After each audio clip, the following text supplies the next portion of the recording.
of the score in the end. And time now for the women's gold medal match. This is a matchup between Olympic greats. Elisa Di Francesca, gold medalist in London 2012, against Ina Deriglazova, gold medalist in Rio 2016. Actually beat Di Francesca in the final. Di Francesca took silver in Rio. So you're talking about two fencing greats here, fighting it out for the European Championship crown. Deriglazova's the reigning European champion, won last year in Novi Sad. Karim Bashir has rejoined me in the commentary box. He knows a thing or two about foil. Yeah, this is going to be a cracker, an absolute cracker. They've met multiple times. 64% win for Di Francesca, the Italian, against Deriglazova, but the last couple of meetings have both gone the way of the Russian, but on time, so we can expect a really tight one here. So their progression through to this gold medal match.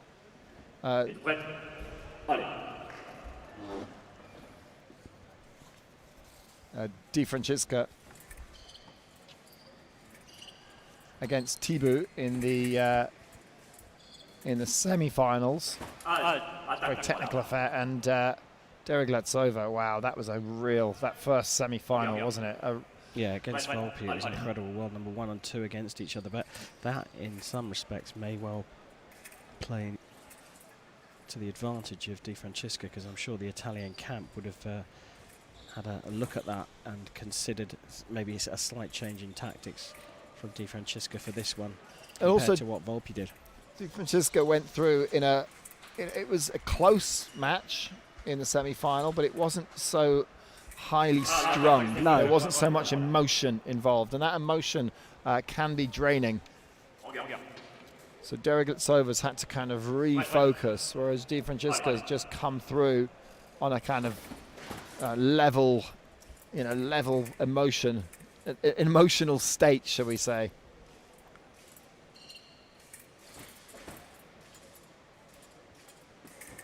Well, you got to say that we saw Deriglazova earlier on. She was showing signs of. She's usually extremely calm and extremely patient on the piste, but she was banging her back leg with her left hand when she made mistakes, even if she wasn't giving away hits. And so I really think she wants this.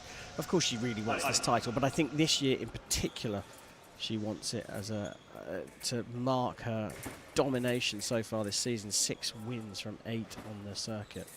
6 wins from 8. That's incredible. First action is a para riposte for the Italian.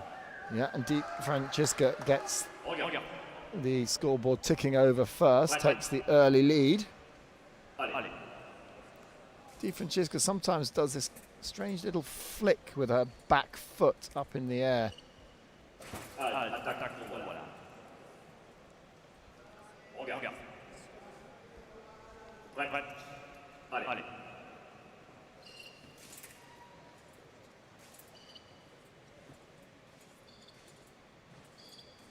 Very close. The distance is incredibly close. And I think what's happening here is Di Francesca is forcing this distance to be close because she wants Deriglazova to attack. She didn't quite make the parry that time, but with a beautiful feint disengage from Deriglazova, feinting to the cart line and deceiving the cart parry that came across from Di Francesca. Nice hit. That's the danger of keeping this close distance. Well, all day you've been singing the praises of the footwork of both Deriglazova and Di Francesca. Now they're both on the piste together. Can you give me a kind of style guide on how they both use their footwork? Well, look, both very good. We've said this before, but you see these little skips from Derek That's the little heel flick that I was talking about. Little skips and then jumps forward. She's very deliberate, Derek Letsova, with her footwork. If you watch it, everything is done for a reason. Everything's planned out in advance. I mean, when I talk about planned out, I mean she's thinking, right, I'm going to close the distance by 2 steps now. Now I'm going to go for the attack because I've created that opportunity. If you're looking for a difference, Di Francesca's is more of a flowing style, and that's because that's a nice attack. Yeah. She changes the front foot advance.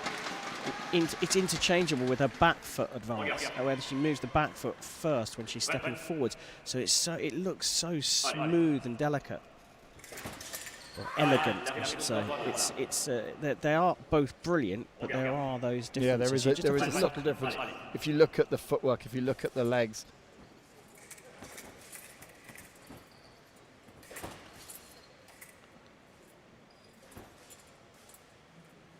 If you like, it's classic textbook footwork from Derek Letsova. Mesmeric, she's always moving. That's the key to what she's doing, so that her footwork looks like it's out of a textbook. And it's a bit more freestyle from Di Francesca. Nice para riposte for me, and it's a nice para riposte for Willem Madder, the referee. At the moment, Di Francesca's playing the right game. She's pushing and pressing, but she's not attacking. She's wanting Derek Letsova to attack so that she can pick up those para ripostes. This is working, and if it carries on, it means that Derek Letsova really hasn't got much option. She's going to have to carry on attacking, and then it becomes one-dimensional and a lot easier for the Italian. Another thing about Di Francesca is that she has a habit of grinding her opponents down. You look down at the clock, we've had 3 minutes already. It felt like it had gone really fast, and look at the difference in the scoreline. Yeah. It's not massive, but she's gone 3 points up without really us noticing. Yeah, she's got that 3-point cushion already. It's early days yet. I mean, Ariana Errigo had a lead over Derek Letsova.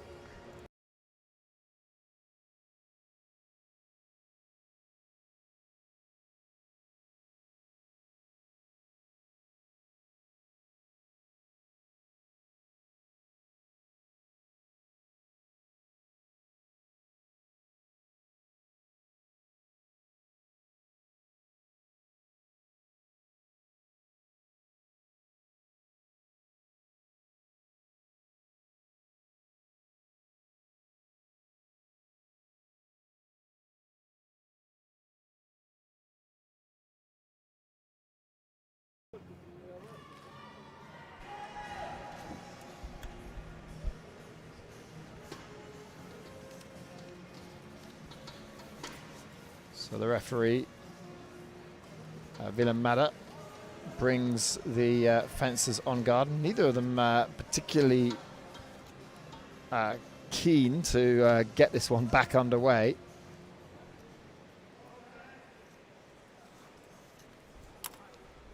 Yeah, taking as much of the break as they possibly can.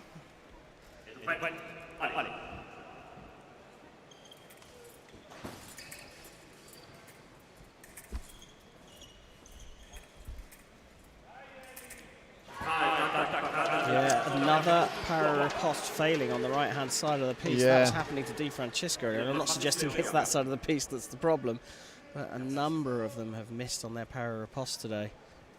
That one going miles past, in fact, for Derek Letsova.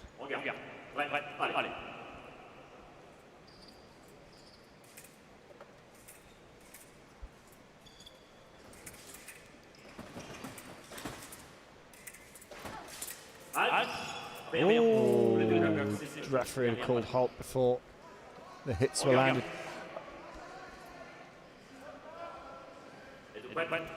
Does Derek Letsova need to get in and out more? I think she's got to attack from longer distance. That's what she's trying to do. She's trying to set something up from a bit further out. that she has. I mean, yes, you're right. She absolutely does need to play a bit more of the distance.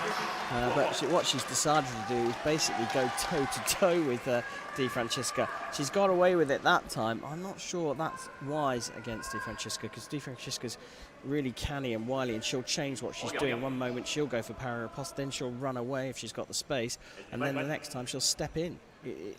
I think she can't rely on a street fight here against Di Francesca. Deroglatsova she's just going in one direction at the moment. Now she opens it up a little bit. It's all press, and it's too obvious. It's too simple for Di Francesca. Di Francesca will just block her out and kill time here.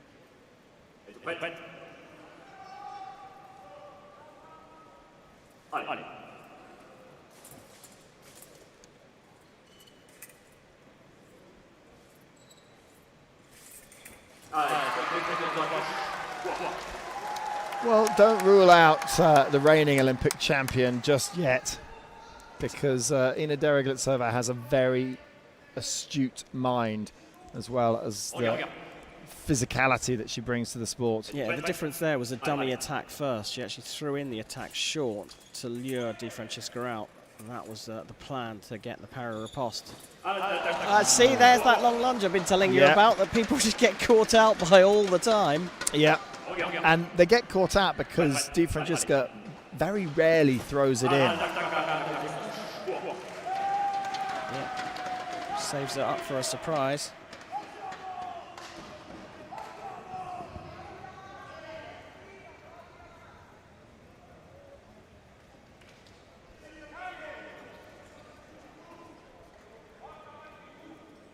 This is by no means over. Both fencers taking a little bit of a thinking break. Di Francesca, I don't think she's going to change her ways. I think Deroglatsova might. Oh, parry there from Di Francesca, but Deroglatsova forces it through as Larissa Korobenikova looks on. With I think that was Aida Shaneva there in the crowd with her.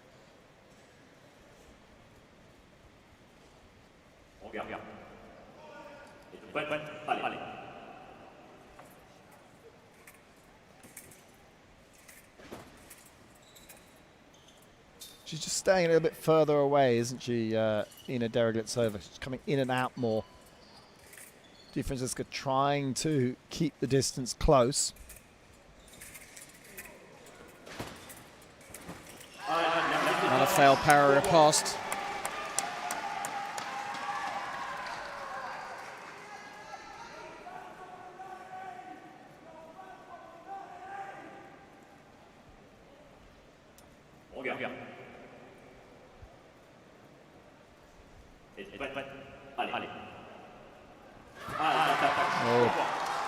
Attack to Deroglatsova, now to within one of the Italian.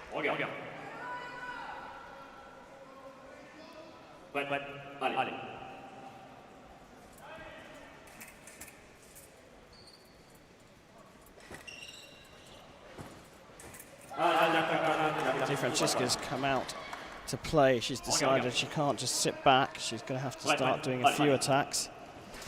Well, that could play into Deroglatsova's hands. Card coming out for ducking of the head for Deroglatsova.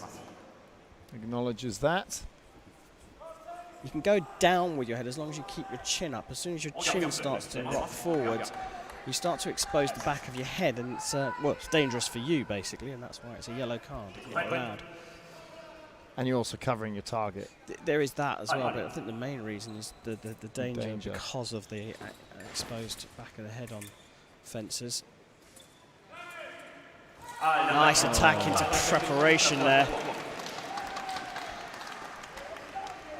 That's why she wants this close distance.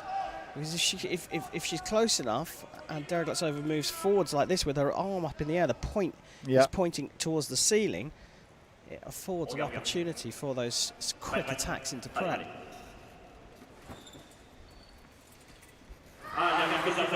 Oh yeah, I'm not surprised that one's called. I felt Derevyatsova did pick up the blade. I'm sure Di Francesca was going for it, but it was a more definite move from Derevyatsova. See? Yeah. He's giving it on the attack. And look, if there are two meetings that both fences going for the blade at the same time, the rule of thumb is unless it's completely obvious that the parry is much stronger, it should go to the attacking fencer.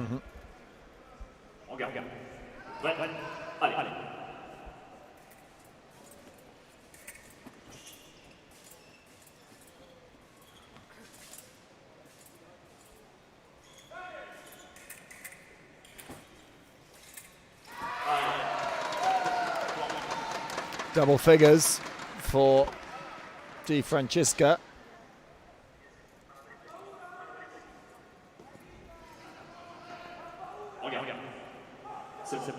So that was an interesting one. I think Derevyatsova was right. There were two beats there. She took the second one. She had the right of way. She didn't use it in time, is what Willem Maders said there. And a new phase of fencing started effectively, and Di Francesca grabbed the right of way.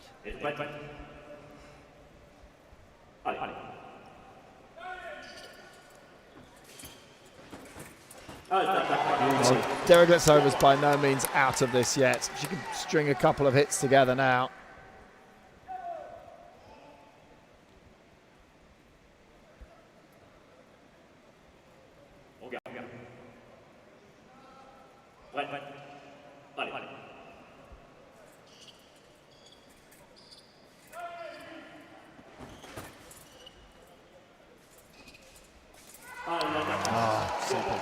Shows a little fake one. Derevyatsova runs away from it, but then stops, and then the real attack comes straight afterwards when Derevyatsova stuck in the mud, if you like. Oh.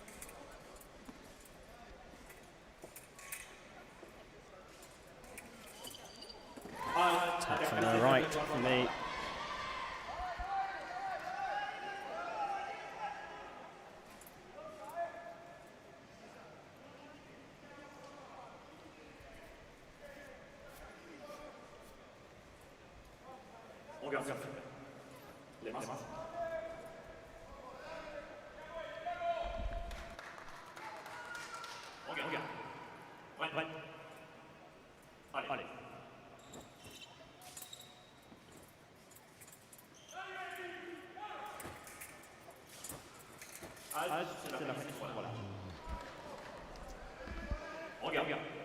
It's a brave game being played by Di Francesca, teasing Derevyatsova on like that.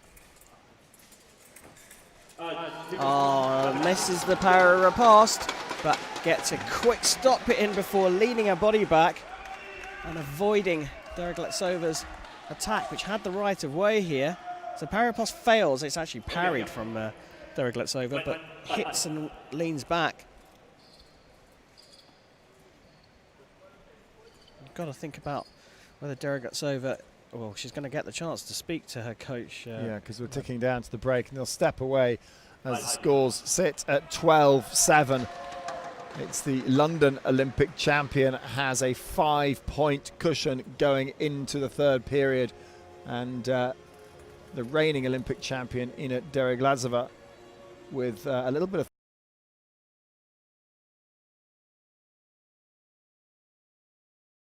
every time Derevyatsova gets the parry, she's now got to be thinking, I can't just immediately go for my riposte. I've got to go eyes open on the riposte and look up to see what Di Francesca is doing. So she finds the blade, she looks, and if there's any movement backwards, then a very quick step lunge, perhaps with a feint disengage. If you add a step in, you usually have to change the line as well. So that's what I think Raviatov will be saying to her. Her attacks aren't working. I think another thing that could happen here is that Derevyatsova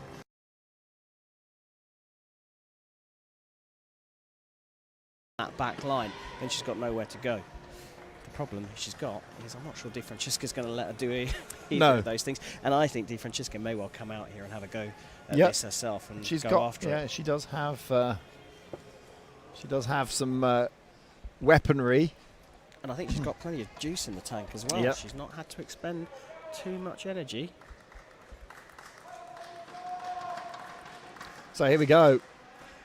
We're underway in the third period. Final 3 minutes of fencing. We're going up to 15. Di Francesca has a 5-point cushion. Just needs 3 more points to take the gold medal here at the European Championships. And it'll be a massive step forward for Di Francesca in her comeback into the sport. If she wins gold here, she's got to be a shoo-in for the Italian team at the Olympic Games in just over a year's time. Yeah, I agree.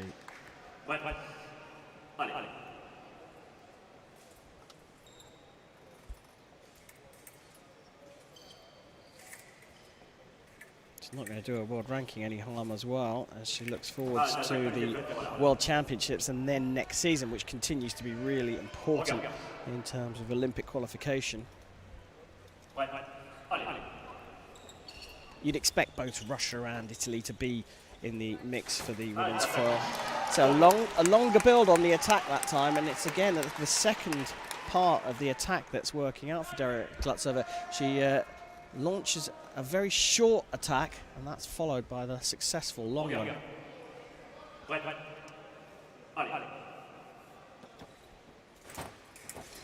Another remise of the riposte.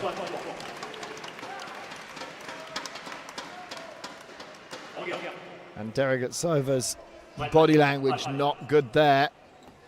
Really frustrated.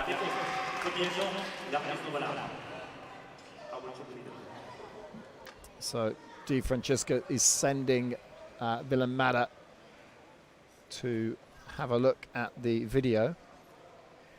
I think Villamada said, "I will check the video." I'm not sure she had to ask for No, the video. no, she didn't make the signal. Okay, well, I'll go. I'll have a look.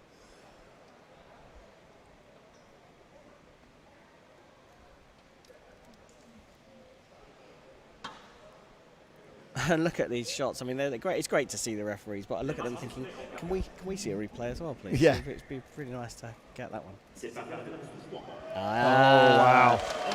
Good old Villamada, one of the best referees in foil. He didn't need to be asked for. And that is that. Di Francesca's done it. What a comeback. What a comeback this season. And that has really thrown the cat amongst the pigeons in women's foil. Di Francesca, the London Olympic champion, is back. And Derek-Glutzova, well, she's been so dominant all season. But when it came to the final of the European Championships, she has to settle for a silver medal. Brilliant stuff. 5th time a European champion. Amazing stuff from her, and she won the tactical battle. She won the tactical battle. It was all up in the head as to what they were going to do, and I think you called it, the shoulders went down at some point towards the end for Derek-Glutzova, and the writing was on the wall. Yep. So a brilliant performance from Elisa Di Francesca. And that's how much it means. That comeback, she's worked so hard to get back into the sport, and confirmation that she is the gold medal winner here at the European Championships. And it's going to really spice things up as we go into the World Championships in Budapest in a few weeks' time.